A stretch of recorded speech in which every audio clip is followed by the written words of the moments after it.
Hello दोस्तों, आपका स्वागत है हमारे चैनल जीके मास्टर में। और इस समय की सबसे बड़ी अपडेट है बीपीएससी शिक्षक बहाली से संबंधित सभी नवचयनित 1,20,000 शिक्षकों के लिए शिक्षा विभाग ने अभी ऑफिशियल नोटिस जारी किया गया है। और यह नोटिस संबंधित है कि मिशन दक्ष से। अब दक्ष क्या है, तो जो भी नवचयनित अभ्यर्थी मतलब कि हुए हैं शिक्षक, उनको अलग से 5 अभ्यर्थियों को गोद लेना है और उन्हें स्पेशल पढ़ाना है। और इसकी शुरुआत कब से करना है? 1 दिसंबर से। चलिए वीडियो शुरू करते हैं, पूरी अपडेट देख लेते हैं। पूरी नियमावली दिया हुआ है। इससे पहले अगर चैनल पर नए हैं तो प्लीज़ चैनल को सब्सक्राइब कीजिएगा, शेयर कीजिएगा और लाइक कीजिएगा ऐसे ही अपडेट जानने के लिए। सबसे पहले यहाँ सिर्फ नवचयनित शिक्षक ही नहीं, जितने बिहार में शिक्षक हैं उनका भी जिक्र किया गया है। सबसे पहले नवचयनित शिक्षकों के लिए देख लेते हैं। यहाँ देख लीजिए, मिशन दक्ष क्या है, तो dynamic approach for knowledge and skill harmonisation लागू करने हेतु विस्तृत मार्गदर्शिका प्रस्तावना यही है। आपको हम शॉर्ट में बता देते हैं ज़्यादा यहाँ महत्वपूर्ण। यहाँ देख लीजिए क्या है कि शिक्षा विभाग ने जब से विद्यालय अनुसरण प्रणाली स्थापित की है तब से 2 बातें सुनिश्चित की जा रही है। पहला यह कि विद्यालय में शिक्षक नियमित आ रहे हैं और दूसरा यह कि छात्रों की उपस्थिति में असतत वृद्धि हुई है। सघन अनुसरण के चलते विद्यालय के शैक्षणिक माहौल में सुधार हुआ है। किंतु एक और विषय गंभीर बात सामने आई है। यह स्पष्ट हुआ है कि हर विद्यालय के प्रत्येक कक्षा में कुछ ऐसे छात्र हैं जो पढ़ाई में बहुत कमज़ोर हैं।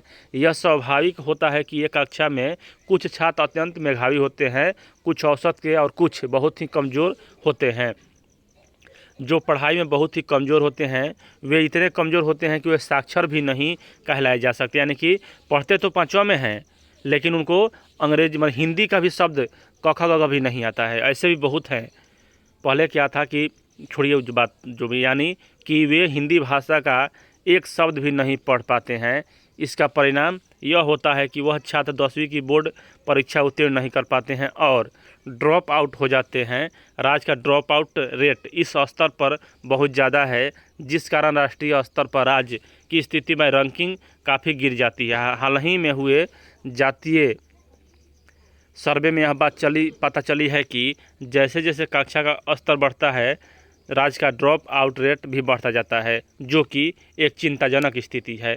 इस बात को देखते हुए शिक्षा विभाग ने यह भी तय किया है कि ऐसे कमज़ोर छात्रों के लिए मिशन दक्ष प्रारंभ किया जाता है, जो 1 दिसंबर 2023 से अनवरत अर्थात लगातार चलता रहेगा। मिशन दक्ष हेतु निम्नलिखित मार्गदर्शिका तय की गई है। एक में क्या है, मिशन का ध्येय, तो 10वीं कक्षा के ड्रॉप आउट रेट को नगण्य करना। 2 में क्या है, मिशन प्रारंभ करने की तिथि 1 दिसंबर 2023 और मिशन समाप्ति की तिथि जब तक मिशन का ध्येय प्राप्त नहीं हो जाए। यानी कि यह अनवरत चलता रहेगा, लगातार चलता रहेगा जब तक वह सभी बच्चे को यहाँ पढ़ने नहीं आ जाता तब तक। मिशन का कवरेज 4 में तक कक्षा 3 से 5 तक के अभ्यर्थी और मिशन कवरेज के तहत संभावित छात्रों की संख्या लगभग 25 लाख और मिशन के अंतर्गत संभावित छात्रों हेतु शिक्षकों की उपलब्धता तो 5 लाख। यानी कि जो माध्यमिक और उच्च माध्यमिक में है उनको भी आकर पढ़ाना है, आगे दिया हुआ है। चलिए हम लोग पॉइंट टू पॉइंट बात करते हैं।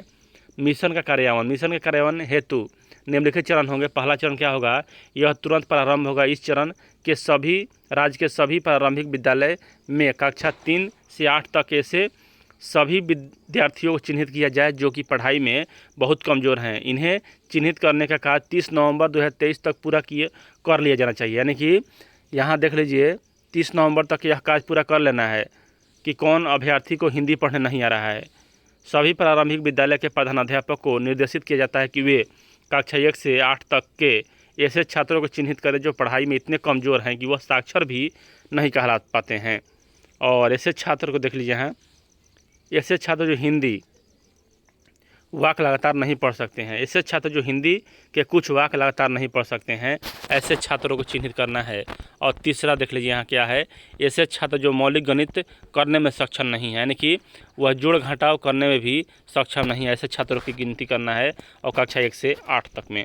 द्वितीय चरण क्या है, कम है। ऐसे छात्रों को चिन्हित करने के बाद सभी प्रारंभिक विद्यालयों में विद्यालय गतिविधि समाप्त होने के बाद, यानी कि 3 बजे के बाद अथवा भोजन अवधि के बाद इन छात्रों की विशेष कक्षाएं होनी चाहिए, जिसमें संबंधित विद्यालय के अध्यापक व शिक्षक उन्हें पढ़ाएंगे। प्राप्त अनुभव के अनुसार ऐसे छात्रों की संख्या काफ़ी हो सकती है, अतः इस छात्रों को झुंड में नहीं पढ़ाया जा सकता है, क्योंकि इन्हें व्यक्तिगत ध्यान देने की आवश्यकता है। अतः ऐसे छात्रों के लिए यह अनुपात सुनिश्चित करना होगा कि एक अध्यापक बाई शिक्षक 5 से ज़्यादा छात्रों को नहीं पढ़ाए, यानी कि आपको सिर्फ 5 ही मतलब कि विद्यार्थी को पढ़ाना है। जो अत्यंत ही कमज़ोर है, हिंदी में नहीं पढ़ पाता है उसको, और यह कब करना है? 3 बजे के बाद, छुट्टी के बाद। उसके बाद यहाँ एडॉप्ट करें और उन्हें उस कक्षा के योग बनाए जिस कक्षा में वो तकनीकी रूप से नामांकन पाए हुए हैं। अब देख लीजिए, यहाँ जो नवचयनित शिक्षक हैं उनके लिए यहाँ महत्वपूर्ण है। यद्यपि बिहार लोक सेवा आयोग द्वारा चयनित लगभग 80,000 प्रारंभिक शिक्षक हमारे इकोसिस्टम में आ चुके हैं, परंतु यदि प्रति शिक्षक 5 छात्रों का अनुपात रखा जाता है तो स्वाभाविक है कि हमें शिक्षकों की कमी पड़ेगी। ऐसे में माध्यमिक एवं उच्च माध्यमिक के शिक्षकों को भी निर्देशित किया जाए कि वे अपने फीडर एरिया के प्रारंभिक विद्यालय में जाकर पढ़ाएं। पूरे तौर पर गणना की जाए तो हमारे विद्यालय के इकोसिस्टम में लगभग 5 लाख शिक्षक हैं, और यदि सभी शिक्षक 5-5 कमज़ोर बच्चे को एडॉप्ट करें तो लगभग 25 लाख कमज़ोर बच्चों की विशेष कक्षाएं मिशन दक्ष के तहत ली जा सकती है। बहुत प्रयास है, इसके लिए शाबाशी देना चाहिए बिहार सरकार को। मतलब कि अब प्राइवेट स्कूल फेल हो जाएगा इसके मतलब कि कारण गम है। यह सभी अध्यापक व शिक्षक अपने प्रारंभिक माध्यमिक विद्यालय के समय सारणी के अनुसार तो कक्षाएं लेंगे ही, अपितु इनके अतिरिक्त वे मिशन दक्ष के तहत भी प्रारंभिक विद्यालय में जाकर 5-5 बच्चे को प्रतिदिन लेंगे कक्षा। नई शिक्षा नीति 2020 की कड़िता 7 के तहत यह है, या कोर्ट भी नहीं जा सकते हैं। इसमें 2020 के नियमावली में यह दिया हुआ है। उसके बाद टोला सेवक, इस मिशन में टोला सेवकों को भी लगाया जाए, उन्हें भी 5 कमज़ोर विद्यार्थी सौंपा जाए, क्योंकि मतलब कि प्रधानाध्यापक हैं, उन्हें और भी काम रहता है। कोई शिक्षक हैं कभी छुट्टी पर रहते हैं, चाहे कुछ भी। देख लीजिए यहाँ डाइट, BITC, PTEC, CTE इन शैक्षणिक संस्थानों को भी मिशन में सीधे रूप से जोड़ा जाए, यानी कि किसी को नहीं छोड़ना। जो भी शैक्षणिक योग्यता से जुड़े हुए हैं उन सभी को इसमें लाया जाए और उन्हें शिक्षित बनाया जाए। तो आगे इसमें क्या है, और यहाँ कक्षा प्रारंभ हो जाना चाहिए। देख लीजिए सबसे महत्वपूर्ण यहाँ दिया हुआ है विशेष कक्षाओं का कैलेंडर। यह विशेष कक्षाएँ अकादमिक सत्र 2023-24 हेतु 1 दिसंबर 2023 से प्रारंभ होगा। वार्षिक परीक्षा मार्च 2023-24 में होगा कि ठीक पहले तक चलेगी, अर्थात 15 मार्च 2023 तक चलेगी। अकादमिक सत्र 2023-24-25 हेतु विशेष कक्षाएँ 1 अप्रैल से चलेगी। और तृतीय चरण क्या है, तो यहाँ वही बात कहा जा रहा है कि सभी शिक्षकों को लगाया जाए। और प्रधान अध्यापक की भूमिका क्या है, हाँ दंड का भी प्रावधान बहुत महत्वपूर्ण है। प्रधान अध्यापक व विद्यालय अध्यापकों व शिक्षकों की भूमिका। इस मिशन की सफलता या असफलता के लिए सभी प्रारंभिक व माध्यमिक विद्यालय के अध्यापक व शिक्षकों को जिम्मेवार माना जाएगा। उक्त परीक्षा में यदि वे बच्चे खराब प्रदर्शन करते हैं तो संबंधित प्रधानाध्यापक कार्रवाई की जाएगी। साथ ही उन विद्यालय अध्यापक व शिक्षक पर भी कार्रवाई होगी जिनके पढ़ाए बच्चे फेल होंगे। इन विद्यालय अध्यापक व शिक्षकों का वेतन जब्त किया जा सकता है अथवा निलंबन एवं इसी प्रकार के लघु दंड दिए जा सकते हैं। सभी अध्यापकों व शिक्षकों को स्पष्ट कर दिया जाए कि केवल दैहिक उपस्थिति में काम नहीं चलेगा। प्रत्येक प्रारंभिक माध्यमिक विद्यालय का अध्यापक शैक्षणिक को प्रतिदिन कम से कम 6 चेतना सत्र को छोड़कर की पढ़ाई होगी, यानी कि यहाँ आपको प्रतिदिन 6 दिन आपको सप्ताह में देना है। अब देखिए यहाँ माध्यमिक शिक्षकों की उपस्थिति की बाध्यता।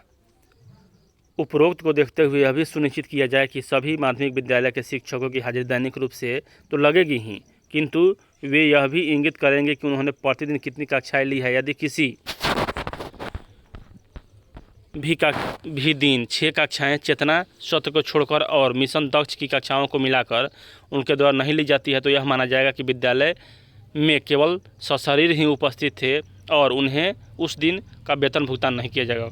यह भी अच्छा है, मतलब कि जितना सराहना किया जाए मतलब ठीक है। मिशन का अनुश्रवण और मतलब इस सचिव कौन रहेंगे, तो देख लीजिए यहाँ निदेशक प्राथमिक शिक्षा अध्यक्ष रहेंगे और यहाँ निदेशक SCERT द्वारा नामित पदाधिकारी रहेंगे। बीईपी द्वारा नामित पदाधिकारी रहेंगे। उप मतलब प्राथमिक शिक्षक रहेंगे। सबसे महत्वपूर्ण तो यहाँ है ख में जिला स्तर पर कौन रहेगा, जिलाधिकारी, उप विकास आयुक्त और जिला शिक्षा पदाधिकारी, यही मुख्य रूप से रहेंगे। तो मैंने अब बात कर लें कि इसमें क्या करना है। तो आप लोगों को एक्स्ट्रा क्लास देना होगा, और आप लोग अगर नहीं दे सकते हैं तो आपको नौकरी से हटाया भी जाएगा, निलंबन कुछ भी किया जा सकता है। तो जो भी मतलब कि अब हैं शिक्षक, वह शिक्षक होंगे और बच्चे का मतलब कि समृद्ध विकास होगा, कहीं से भी कोई दिक्कत नहीं होगा। चलिए इस वीडियो में इतना ही। वीडियो देखने के लिए धन्यवाद।